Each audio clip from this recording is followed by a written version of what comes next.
நம்ம மாப்பிள்ளை விஜய் போய் மல்லி அபார்ட்மெண்ட் கட்டுவாருன்னு பார்த்தா, இவர் வீட்லயே மல்லி அபார்ட்மெண்ட்ட கட்டிருவாரு போல தெரியுது.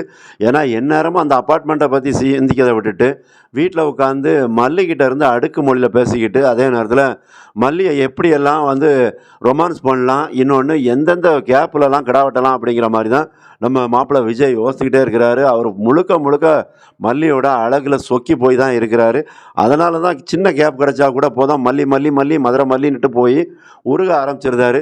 ஏன்னா, ஒருத்தர் வந்து ஒரு பிளான் அப்ரூவ் அந்த பிளான பத்தி டிஸ்கஸ் பண்ணதுக்கு, அந்த பிளான் ப்ராஜெக்ட்ட வாங்குறதுக்காக வந்திருக்கிறாரு. வந்து அவர் ஒரு 2 நிமிஷம் தான் நான் வெயிட் பண்ணு அப்படின்னு சொல்லி முடிக்கிறதுக்குள்ள இவர் போய் மல்லிகிட்ட ரொமான்ஸ் வழிஞ்சுக்கிட்டு இருக்கிறாங்க. பாவம் மல்லி மத்தியானம் சமைக்கிறதுக்கோ ஏதோ ஒரு விஷயம் பண்ணிட்டு இருக்காங்க. இருந்தாலும் விஜய் வந்து ரொம்ப ஓவரா அந்த விஷயத்துல இருக்கிறாரு அப்படிங்கிற மாரி தான் தெரியுது. அதுவும் இப்போ வர வர மல்லி மேல அவருக்கு வந்து அந்த மோகம் அப்படிங்கிறது, அந்த ரொமான்ஸ் அப்படிங்கிறது ரொம்பவே அதிகமாகிக்கிட்டு இருக்கு. ஏன்னா, மல்லி அவர் பார்த்தாலே அதுக்கப்புறம் சொக்கி போயிருந்தாரு மனுஷன். எதுக்காக இந்த அளவுக்கு ரொமான்ஸ் பண்ணணும் அப்படின்னு தெரியல. ஏன்னா, அவங்க வந்து மல்லி இங்க தான் இருக்க போறாங்க. எங்கேயும் போறதில்ல. இருந்தாலும் அவரோட ப்ராஜெக்ட்ன்னு நெறைய விஷயம் இருக்கு. ஒண்ணு அபார்ட்மெண்ட் இருக்கு. இன்னொன்னு அந்த ரேணுகா பத்தின விஷயத்துல விஜய் கொஞ்சம் வீக்கா தான் இருக்கிறாரு. ஏன்னா, வீக்கா இருக்கிறாரு அப்படின்னு சொல்றது என்னன்னா, ரேணுகா பயங்கரமா யோசிக்கிறாங்க. தனக்கு விஜய் விஜய் தன்னை பத்தின விஷயம் விஜய்க்கு தெரிஞ்சு போச்சுன்னு தெரிஞ்ச உடனேயே, அதுக்கப்புறமா அடுத்தத பத்தி ரேணுகா யோசிக்க ஆரம்பிச்சுட்டாங்க. ஆனா, விஜய் அப்படி எதுவுமே யோசிக்காம, இங்க மல்லியோட ரொமான்ஸ் பண்ணிட்டு இருக்காங்க. அதுதான் இங்க பிரச்சனையிலயும், ஆபத்துலயும் போய் முடிய போகுது. ஏன்னா, ரேணுகா வேற மாரி பிளான் பண்ணிக்கிட்டு இருக்காங்க. அப்போ ஒட்டுமொத்த குடும்பத்தையும் காலி பண்ணணும்னு தான் ரேணுகா வந்து பிளான் பண்ணிட்டு இருக்காங்க. அப்ப இதை எல்லாத்தையும் வந்து விஜய் யோசிக்காம, இங்க ரொமான்ஸு இந்த மாரியான விஷயத்துல தான் அவர் ரொம்ப தீவிரமா இருக்கிறாரு.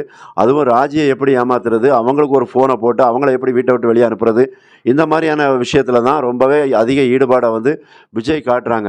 அப்ப இதுல வந்து விஜய்க்கு எப்படி தான் வந்து இந்த ரேணுகாவுக்கு நாம நெனைக்கிறது, நாம கண்டுபிடிச்சிட்டோம் அப்படிங்கிறது ரேணுகாவுக்கு தெரியும் அப்படிங்கிறத விஜய் எப்ப தான் கண்டுபிடிக்க போறாருன்னா, அவருக்கு கடைசி வரைக்கும் தெரியாம தான் இருக்க போகுது. அவரு போய் என்ன பண்ணுவாரு, தனக்கு தெரிஞ்சு போச்சு அப்படிங்கிற விஷயத்த வந்து கொஞ்சம் விஜய் மாத்தியும் யோசிச்சிருக்கணும். நமக்கு தெரிஞ்ச மாரி அந்த ரேணுகாவுக்கும் ஒரு வேளை நம்ம டவுட் பண்ணணும் அப்படிங்கிற விஷயம் தெரிஞ்சிருக்கும்லா அப்படிங்கிற மாரி ஒரு எண்ணத்துல விஜய் இருந்தாருன்னா, விஜய் கண்டிப்பா தன்னை காப்பாத்திக்குவாரு, மல்லிய காப்பாத்திக்குவாரு. ஆனா இந்த விஷயத்த பத்தி விஜய் துளியளவு கூட யோசிக்கல. அவரு நெனைக்கிறது எல்லாமே வெளுத்தது பாலு அப்படிங்கிற மாரி நெனைக்கிறாங்க. என்ன நெனைக்கிறாங்க அப்படின்னா, அதாவது எதுவுமே ரேணுகாவுக்கு தெரியாது. ரேணுகாவ ஈஸியா நம்ம புடிச்சிடலாம் அப்படின்னு நெனைக்கிறாங்க. ஆனா மல்லிக்கு தான் ரேணுகாவ பத்தின டேஞ்சர் தெரியும். ஏன்னா மல்லி வந்து அந்த சுடர் ரொம்ப ரொம்ப ஆபத்தானவங்கங்கிறத நல்லாவே தெரிஞ்சு வச்சிருக்கிறாங்க.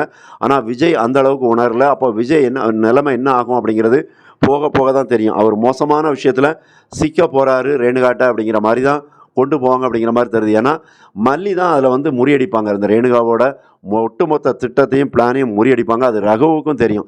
ஏன்னா, ரகு சிரிப்பாரு. அந்த ரேணுகா சொல்லும்போது, "மல்லிய மட்டும் விட்டு வைக்க போறேன்" அப்படின்னு. அப்ப அந்த இடத்துல தான் அந்த ரகு வந்து ஒரு மாரி சிரிப்பாப்புல. அப்ப அந்த சிரிப்புக்கான அர்த்தம் என்ன அப்படின்னா, "நீ மல்லிய விட்டு வைக்கிறது தான் உனக்கு ஆபத்தா முடியப் போது. உன்னோட கால சுத்தக்கூடிய பாம்பா மல்லி வந்து நிக்க போறாங்க.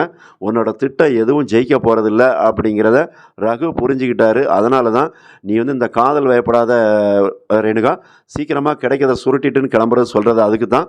மறக்காம சேனலை சப்ஸ்கிரைப் பண்ணுங்க, கமெண்ட் பண்ணுங்க. நன்றி.